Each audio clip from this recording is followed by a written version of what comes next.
How's it going? Nick from Beer-Gineers here, and a slightly unusual one, not really on brand for the channel. I've been gifted a couple of beers, which I understand are staples in the fridge at Wetherspoons.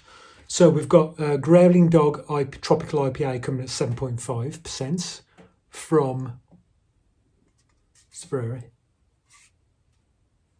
Can't see the brewery. Nethergate.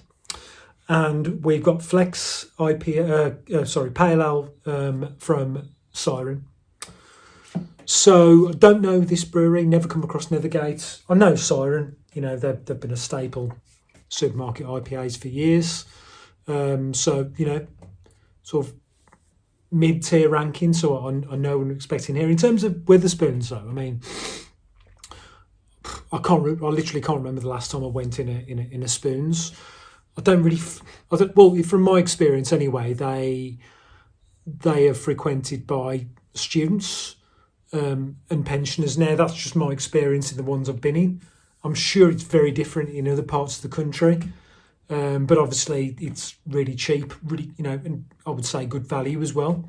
From what I know in terms of the prices of the beer is undeniable, and the food I think is cheap as well. So yeah. So what's the name of the guy who runs Wetherspoons? Tim Martin, isn't it? So he must be rubbing his hands because, even though a lot of the clientele are older, he's got this young group coming through. So my daughter, her and her uni mates, they frequent Spoons. It's cheap. They like it. Happy days. And I understand that these beers, like I say, are available. Let's do the Flex from Siren first, coming in at 5.3%. Thanks, by the way, to the person who gave me these. Does it say what hops are in it? No. And I won't read those tasting notes. So let's see what we got.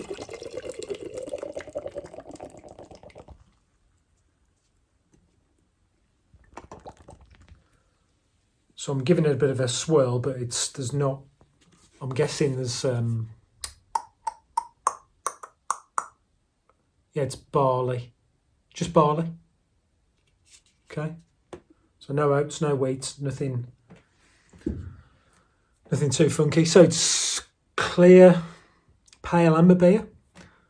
Finger of fairly dissipating white head. On the nose, very pleasant nose. Tangy orange. Tangy orange, tangerine. That's what I meant to say. Yeah. That's what I'm getting. Let's go for it. Chin chin.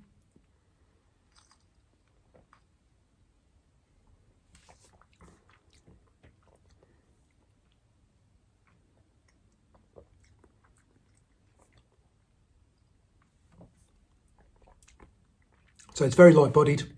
Drinks like a lager.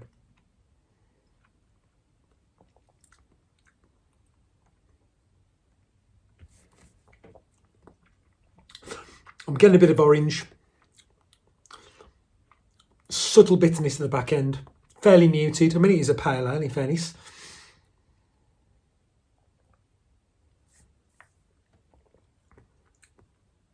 Quite sessionable.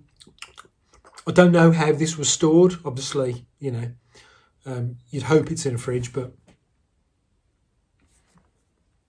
again, I don't know anything. But most of these beers that I buy, they come via cold chain. Do you know what I mean? So I buy it direct from the brewery, from people like Fuss Club, where you got the cold chain. I don't know how these have been kept or whatnot. So it's fairly muted. It's nice, but muted. But this stuff is, really cheap. And I think let's put it to the Spoons test. So let's say, I was out. So I'm out with, I wouldn't say work because they only go to one pub, and that's like a proper old man real ale pub. But let's say I was out with, I don't know, stag do or something, and we end up on the town and we end up in a Spoons. What am I going to be drinking? Would it be, if this is in the fridge? Yeah. It's 5.3%, so it's fairly sessionable. It's got a little bit of tangerine fruitiness to it. I can drink it. It's not ridiculously strong, so yeah. It's all right. So, like I say, I know Siren. They're sort of like a mid-table brewery. Do you know what I mean? For the beers I've had from them, yeah. So, think of Crystal Palace, think of Brentford, that sort of thing.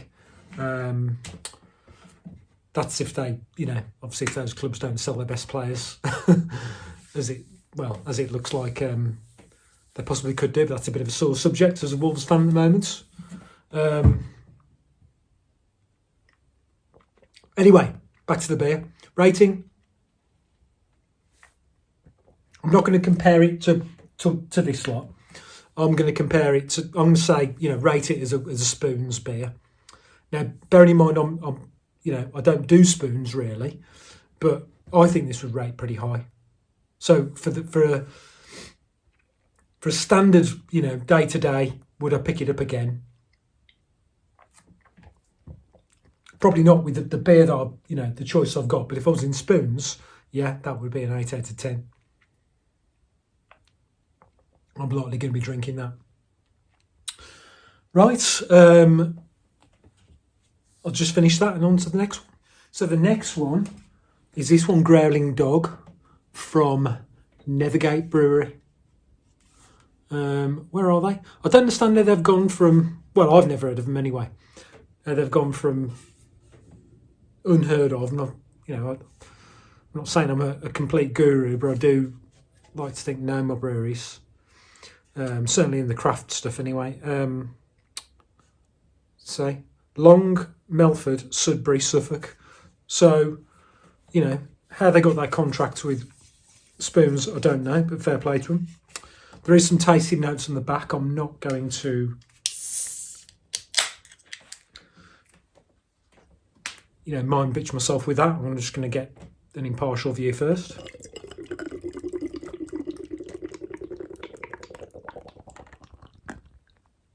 So this is nearly a double IPA, it's 7.5%. Doesn't say what hops are in it. There's barley, wheat and oats in this. So it's fairly murky. It's quite a very deep amber, like a burnt orange look to it. Almost like a Westie. A couple of things of fairly static white head there. Yeah, that's going nowhere.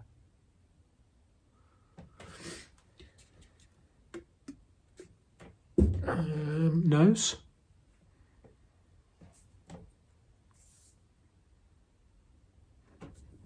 Not much nose. Maybe a faint tropical. Maybe a little bit of sweet dried mango, that sort of thing. Yeah, sweet dried mango is definitely what I'm getting from that. Almost like a sort of perfumey note as well, which I'm not really. Like a perfumey note under that as well, which I'm not really agreeing with me. Let's go for it, chin chin.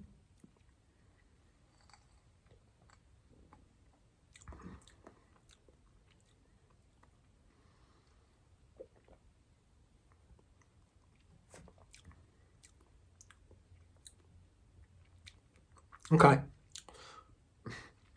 Fairly muted, in fairness, but like I say, I've no idea where this has been kept. Do you know what I mean? Whether it's been sitting in the back of a Spoons for, I don't know what the beer turnover's like in the Spoons, but could have been sitting there for a while.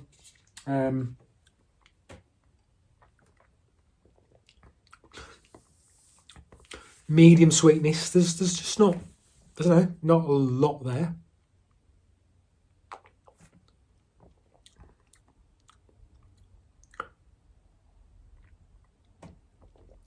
Mouthfeel's quite nice actually. It's light to medium mouthfeel. It's got a bit of a crit, so the mouthfeel's good. So they've done a good job there.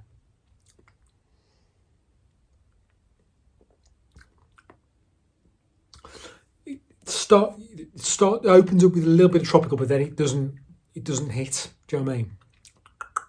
Let's have a look at the tasting notes. So on the tasting notes, there's a smack of mango, pineapple, and papaya. Okay, so I've got the mango. Abundance of sweet tropical notes. I would say it's not that sweet a beer, which I quite like. Do you know what I mean? I don't like too sickly. Yeah, so it's all right. Yeah, I could drink that. I think out of the two, even though this one's the stronger one, I think the Siren's a better beer. The mouthfeel it drinks like a lager, that does. What I would say is that they've nailed the mouthfeel. So you've got to bear in mind the price point as well for these. I mean, these are aimed at like Spoons customers. Do you know what I mean? So say to a Spoons customer, you know, that'll be £6.50, please. The reaction you get is not going to be one that's positive. So I don't know what price that goes for, but it's decent. So I would have it if I was out. So, you know, normal sort of Beer-Gineers rating, yeah, it's not one I would pick up. But in terms of the Spoons rating, I would give that a 7. Yeah, so I'd go for the Siren first. Bit of alcohol going down the neck there as well after you leave it. But I wouldn't be overly disappointed. I mean, the mouthfeel on that, you know what I mean? Respect is due for getting that mouthfeel for a beer of that probable price point. Okay, so I'm giving that a Spoons rating of 7 out of 10. But Siren's California Pale Ale wins.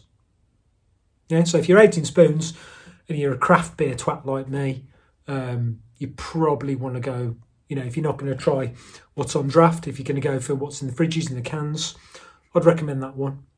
But, you know, you might not be too disappointed with that one either. So yeah, thanks for watching. Hope that was useful. Until next time, cheers.